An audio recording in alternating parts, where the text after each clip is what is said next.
মাত্র 6টা কম্পোজিশন, এবং এই 6টা কম্পোজিশন তোমার জন্য মাস্ট পড়তেই হবে যদি তুমি পরীক্ষায় ভালো করতে চাও।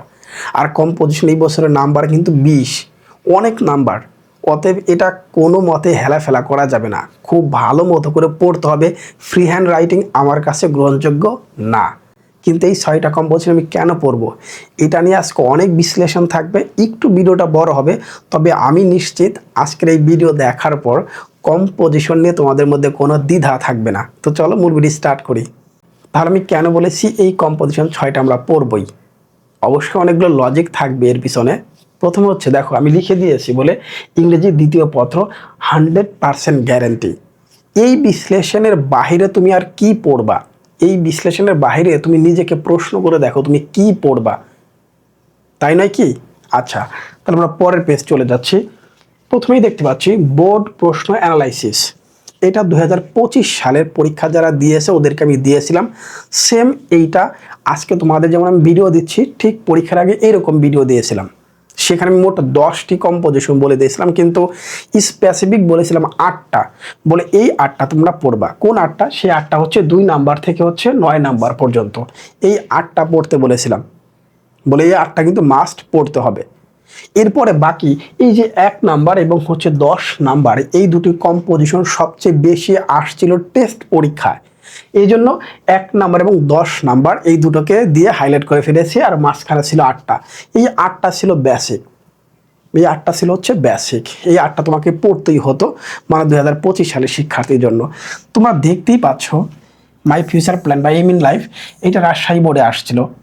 এরপরে পরেরটা আসছিল হচ্ছে কুমিল্লা বোর্ডে, এরপরে যশোর বোর্ডে, ঢাকা বোর্ড, সিলেট বোর্ড, এবং এটা হচ্ছে Barishal board, Mymensingh board, Dinajpur board, Chattogram board. আমার ওই 8টা কম্পোজিশন থেকে সবগুলো বোর্ডের শতভাগ কমন ছিল। 8টা কম্পোজিশন থেকে 9টা বোর্ডে কমন পড়ে গিয়েছে। কি হাস্যকর মনে হচ্ছে না? আপনি কি করেন, আমার ফেসবুক পেজ এবং হচ্ছে ইউটিউব চ্যানেলে ভিডিওগুলো এখনও দেওয়া আছে 25 সালে, একটু চেক করে আসেন। বলে এই 10টি কিনা একবার সেম নাম্বারিং করা সহ সেম এই 10টা ছিল। কিভাবে দিয়েছিলাম? গত বছর একটা বিশ্লেষণ করেছিলাম, সেই বিশ্লেষণ তোমাদের আজকে আমি দেখাবো। এইভাবে বিশ্লেষণ না করে পড়ে গেলে তুমি নিশ্চিত ধরা খাবে। অর্থাৎ তুমি পরীক্ষা কিন্তু শতভাগ নাম্বার অর্জন করতে পারবে না। আর কম্পোজিশন নাম্বার কিন্তু 20, এটা কিন্তু মাথায় রাখতে হবে। আচ্ছা, আমরা একটু পরের পেজ চলে যাই।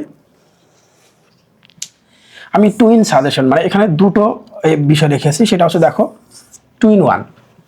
2 in 1টা কি? আমাদের এখন তো কোনো পাঠ্য বই নাই, 3 in 1 কেমনে হবে? আমাদের কোনো পাঠ্য বই নেই, এটা হচ্ছে আনসিন। আচ্ছা, আমি এই যে সাজেশনগুলো দিচ্ছি, এটা শতভাগ সবগুলো বোর্ডে যে আসবে এর কোনো গ্যারান্টি আদৌ আসলে আছে? একদম সত্য কথা হচ্ছে না। ইংরেজি সাজেশনের ক্ষেত্রে 100% বলা যায় না।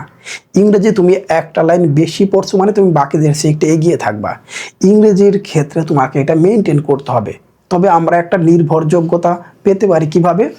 বিগত বছরের বোর্ড প্রশ্নগুলো এবং টেস্ট অ্যানালাইসিস করে আমরা একটা শতভাগ কমন উপযোগী একটা সাজেশন দিতে পারি। গত বছর আমি দিয়েছি 100% কমন পড়ে গিয়েছে, এই বছর হয়ে ধরো একটা বোর্ডে আসলো না, কি করার আছে? এগুলো তো আনসিন। আমি তো, আমার জন্য নির্দিষ্ট কোনো বই নাই যে আমি এই বই থেকে তোমাকে দিব 100% কমন পড়বে। বাংলা দ্বিতীয় পত্রে 5টা বলেছি, 3টা কমন পড়বে। কেন বলেছি? কারণ নির্দিষ্ট বই থেকে আসবে, বইয়ের বাইরে থেকে আসবে না। এখানে নির্দিষ্ট বই কোথায়? এই জন্য কী করতে হবে? আমাকে সোর্সের উপর নির্ভর করতে হবে, বোর্ড কোশ্চেন এবং সে টেস্ট পেপারের স্কুলগুলোর উপরে। এখন টেস্ট পেপারের স্কুলগুলো বিশ্লেষণ করলে দেখতে পাচ্ছ এই বছরের সবচেয়ে সেরা টেস্ট পেপার হচ্ছে লেকচার ইংলিশের ক্ষেত্রে। আমি অনেককে নবদূত কিনতে বলেছি, সেটার পিছনে অনেকগুলো কারণ আছে। এই বছর এটা ভালো করছে এদিক দিয়ে, এই বছর সবচেয়ে বেশি স্কুল রাখছে। এখানে প্রায় 150টা প্লাস স্কুল আছে, প্রায় 150টা প্লাস স্কুল আছে এই টেস্ট পেপারটা এই বছর। এই 150টা স্কুলের প্রশ্ন আমি বিশ্লেষণ করে দেখব কোন কম্পোজিশনগুলো সবচেয়ে বেশি সংখ্যক স্কুলে আসছে। তার মানে সেই কম্পোজিশনটা এই বছর দিতে পারে, দিবেই, এমন কোনো কথা নাই, রাইট? আচ্ছা, এই জন্য বলেছি 2 in 1 সাজেশন। 2 in 1 একটা হচ্ছে 2015 থেকে 25 পর্যন্ত এবং টেস্ট পেপার অ্যানালাইসিস করে। কথায় সবার কথা সবসময় বিশ্বাস যাবে না, নিজে একটু সময় নিয়ে বিশ্লেষণ করে দেখবে রাজু ভাইয়া যে কথাগুলো বলতেছে এটা কি সঠিক কিনা, মাঝে মাঝে যাচাই করবে, রাইট? এইভাবে লোক নাচায় নাচায় কথা বলে সাপ্রি টাইপের মানুষদের কাছ থেকে একটু দূরে থাকবে। মারা খাবে অনেক টাইপের একটু কথা শুনে ইদানিং দেখি, আসে, ফেসবুক স্ক্রল করলে আসে, অনেক সময় দেখি। এদের থেকে দূরে থাকবে। শিক্ষকের আলাদা একটা বৈশিষ্ট্য থাকে, সেটা অর্জন করা উচিত। আমি ট্রাই করতেছি, দোয়া রাখবেন। আচ্ছা, পরটায় যাই। বোর্ড প্রশ্ন দেখতে পাচ্ছি। বোর্ড প্রশ্ন হচ্ছে আমাদের 2015 থেকে 2025 পর্যন্ত। 1 নম্বরে রিসেন্ট ফ্লাডস অফ বাংলাদেশ, 2 নম্বরে ফিউচার প্ল্যান অফ লাইফ, মূল কথা হচ্ছে এইম ইন লাইফ। আমি মোট এখানে দেখতে পাচ্ছি কত, 8 পর্যন্ত। Science in everyday life, wonders of modern science বা কম্পিউটার সম্পর্কে বলা হয়, এটা একটা আছে। মোট এখানে দেখতে পাচ্ছি কয়টা, 8টা।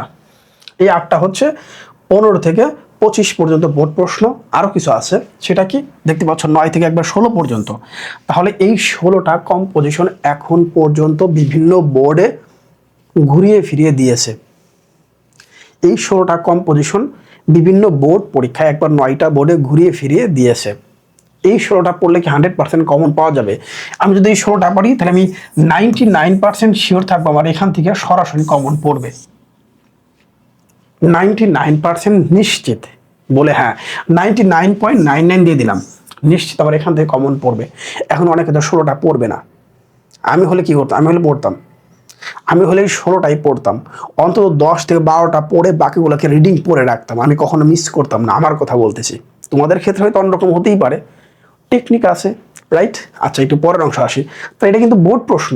তাহলে এই 16টা বিভিন্ন বোর্ডে আসছে, এই 16টা কম্পোজিশন বিভিন্ন বোর্ডে আসছে। এটা হচ্ছে বোর্ড 2015 থেকে 2025। একটু নিজে চেক করে দেখো, তাহলে বুঝতে পারবা। এই 16টা কম্পোজিশন বিভিন্ন বোর্ড পরীক্ষা আসছে। এখানে অনেকগুলো নতুন নাম তোমার কাছে হতে পারে। দেখো, a village fair, a village market আছে, রাইট? এই যে স্যাটেলাইট টিভি চ্যানেল আছে, দিতে পারে, কিছু করার নাই তো। দিলে কি করবেন? এই যে স্যাটেলাইট টিভি চ্যানেলস, এটা আসলে আপনি ফ্রি হ্যান্ডে কি লিখবেন? ঝামেলায় পড়বেন না, রাইট? আচ্ছা, আমরা এবার টেস্ট পেপারটা দেখব। টেস্ট পেপার অ্যানালাইসিস করলে যা পাই, অর্থাৎ আমি যদি এই টেস্ট পেপারের 150টা স্কুলের প্রশ্ন একটু চোখ বোলাই, তাহলে আমি কোন প্রশ্নগুলো বেশি পাবো, কোন কম্পোজিশনগুলো সবচেয়ে বেশিবার আসছে সেটা দেখি। এর 1 নম্বরে দেখতে পাচ্ছি কি, science in every wonders of modern science অথবা ইউজ অফ কম্পিউটার, এটা দেখতে পাচ্ছি 1 নাম্বার। তার মানে এটা ইম্পর্টেন্ট, এটা আমাদের বোর্ড পরীক্ষাও আসছে, স্কুলের পরীক্ষাও আসে, তার মানে এটা আমার জন্য গুরুত্বপূর্ণ, এটা আমাকে পড়তে হবে মাস্ট, এটা আমার জন্য পড়তে হবে মাস্ট, রাইট? নাম্বার 2 নাম্বারে ইম্পর্টেন্স অফ ফিজিক্যাল এক্সারসাইজ, এটা আমাদের মূল সাজেশনের মধ্যে আছে, ভেরি ইম্পর্টেন্ট। এরপর আছে স্টুডেন্ট অ্যান্ড সোশ্যাল সার্ভিস বা ডিউটিস অফ স্টুডেন্টস বা স্টুডেন্ট লাইফ, একটার মধ্যে রাখবো আমরা। এরপর হচ্ছে কি, পপুলেশন প্রবলেম ইন বাংলাদেশ, এটা আমাদের বোর্ড কোশ্চেনের মধ্যে পাওয়াটা সচরাচর ইদানিং দিচ্ছে না, অনেক আগে আসতো, ইদানিং পরীক্ষা দেয় না, রাইট? নেক্সট হচ্ছে ট্রি প্লান্টেশন, যেটা আমাদের মূল সাজেশনের মধ্যে মানে বোর্ড কোশ্চেনের মধ্যে আছে। The season I like most, the journey I like most, climate change, দেখো নতুন, climate change and it's after effect, last হচ্ছে চাইল্ডহুড মেমোরিজ। তাহলে কিছু কিছু কম্পোজিশন দেখতে পাচ্ছি স্কুল পরীক্ষায় বারবার আসছে, কিন্তু বোর্ডে খুব একটা ইদানিং দিচ্ছে না। তাহলে সেগুলো পড়বো না? পড়া উচিত তো। তোমার যদি অ্যাবিলিটি থাকে, তুমি যদি এখন অন্য সাবজেক্টগুলো গুছিয়ে নিতে পারো আমার মতো করে, তাহলে এগুলো পড়া খুব একটা ডিফিকাল্ট হবে না। এবার আসি পরের অংশ দেখি।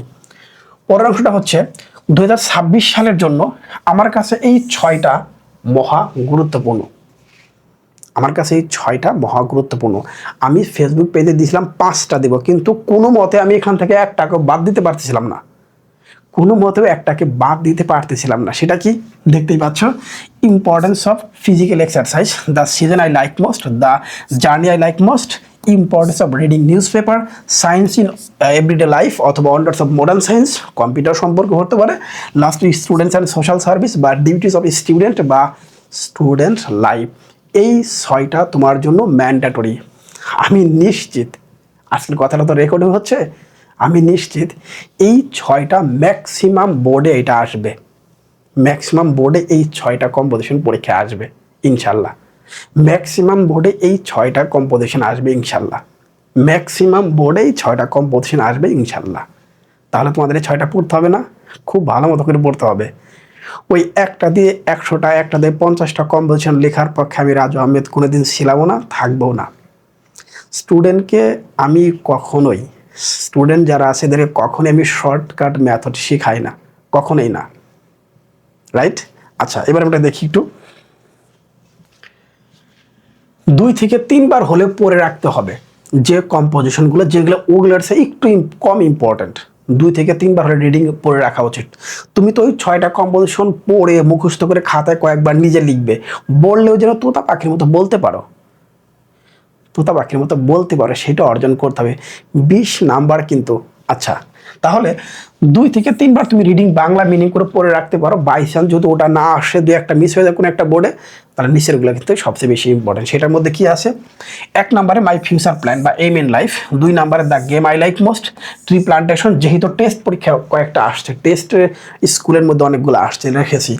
মাই চাইল্ডহুড মেমোরিজ, যেহেতু টেস্ট পেপারে অনেকগুলো আমি দেখতে পেলাম। তারপর হচ্ছে ক্লাইমেট চেঞ্জ, যেহেতু টেস্ট পেপার আমি দেখতে পেলাম।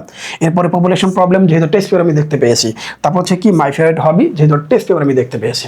যে টেস্ট পেপারের বিভিন্ন স্কুলে যেহেতু এইগুলো একটু বেশি বেশি দিয়েছে এবং বোর্ডেও কয়েকবার আসছে, দ্যাট মিনস এটাকে আমি রেখেছি 2 থেকে 3 বার রিডিং পড়ার জন্য। এখন অনেকে মনে করতে পারো উপরে 6টা নিচে হতো, আপনি 6 থেকে 7টা দিলেন কেন? তার মানে আপনি পুরো কথা আমার শুনেন না, আপনি মূল অর্থটা বুঝেন না, আমি আপনাকে কি বোঝাতে চেয়েছি। রাইট?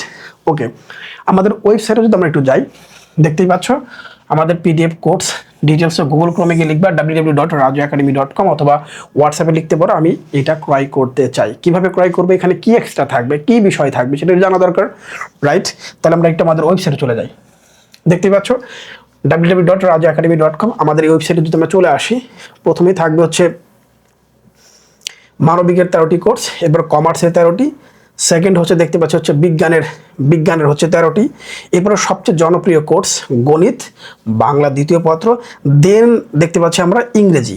এই যে ইংরেজি প্রথম এবং দ্বিতীয় পত্র, ইংরেজি প্রথম এবং দ্বিতীয় পত্রের মধ্যে যদি আমরা এখান থেকে পিডিএফটা অন করি, তাহলে এইভাবে দেখাবে, মানে কম্পোজিশন পিডিএফ অন করি, তাহলে শুরুতে লেখা থাকবে রাজু একাডেমি, হোয়াটসঅ্যাপ নাম্বার দেওয়া থাকে, এরপর রাজু একাডেমি আবার লেখা থাকে, অর্থাৎ এসএসসি ইংরেজি দ্বিতীয় পত্র লেখা থাকবে, টার্গেট 20 আউট অফ 20, সকল বোর্ড, ইংলিশ ভার্সন, দাখিল মাদ্রাসা বোর্ড সকলের জন্য প্রযোজ্য, আলহামদুলিল্লাহ। এরপর আছে কিভাবে লিখতে হবে, কিভাবে লিখতে হবে, কম্পোজিশন আমি কয় পেজ লিখবো, আমি এখানে স্পষ্ট উল্লেখ করে দিয়েছি 4 পেজ, 6 পেজ, 8 পেজ, 10 পেজ, অর্থাৎ তুমি চাইলে 4 পেজে লিখতে পারো, 6 পেজ, 8 পেজ এবং সর্বোচ্চ 10 পেজও লিখতে পারো। 4 পেজে কারা লিখবে, যাদের হ্যান্ড রাইটিংটা খুবই সুন্দর স্মুথ লিখে ছোট করে লিখে, তারা 4টা পেজে। সবসময় লেখাটা হবে, যদি আমি দেখাই, এটা শেষ করি, ফ্রি হ্যান্ডে লেখা যাবে না, পয়েন্ট করে লিখতে হবে। পয়েন্টের নাম উল্লেখ না করাই উত্তম। এখানে লেখা আছে টপ 6 কম্পোজিশন, আমি এখানে প্রত্যেকটা কম্পোজিশন 7টা করে প্যারা দিয়েছি, প্রত্যেকটা কম্পোজিশনের 7টি করে প্যারা দিয়েছি, প্রত্যেকটা কম্পোজিশনের 7টি করে প্যারা আমি লিখে দিয়েছি। ইনাফ, আলহামদুলিল্লাহ। কোনো বই পুস্তক আর পড়তে হবে না, জাস্ট এই 7টি কম্পোজিশন, সরি এই 6টি কম্পোজিশন সবার আগে মুখস্থ করে একবারে লিখে লিখে প্র্যাকটিসটা স্টার্ট করে দাও। আমি শিওর তুমি যদি এখন থেকে ট্রাই করো, এটা করাটা পসিবল, যে সময়টা আমাদের সামনে এখন আছে। রাইট? এবার আসলে আমরা কত পেজ লিখবো বলে দিলাম, কিন্তু সেই পেজটা কিভাবে শুরু করব? ধরুন এই যে একটা পেজ, এই যে পেজ, আমি একটা বই, এই যে বইটা ওপেন করলে এইখানে আমি দিব হচ্ছে টাইটেলটা দিয়ে লিখবো 1 page, 2 page, 3 page, 4 page, 5 page, 6 page, 7 page, 8 page, এখানে শেষ। অর্থাৎ চেষ্টা করবে একটা বই ওপেন করলে এই যে এই পাশে একটা পেজ, এই পাশে একটা পেজ ওপেন হচ্ছে, এখান থেকে শুরু করে এখানে শেষ করে দিবা, দেখতে ভালো মনে হয়। রাইট? সবাই অনেক ভালো থাকে, আর তোমাদের মধ্যে শুভকামনা থাকবে, তোমরা যেন 6টি কম্পোজিশন খুব ভালো মতো শিখতে পারো। আসসালামু আলাইকুম।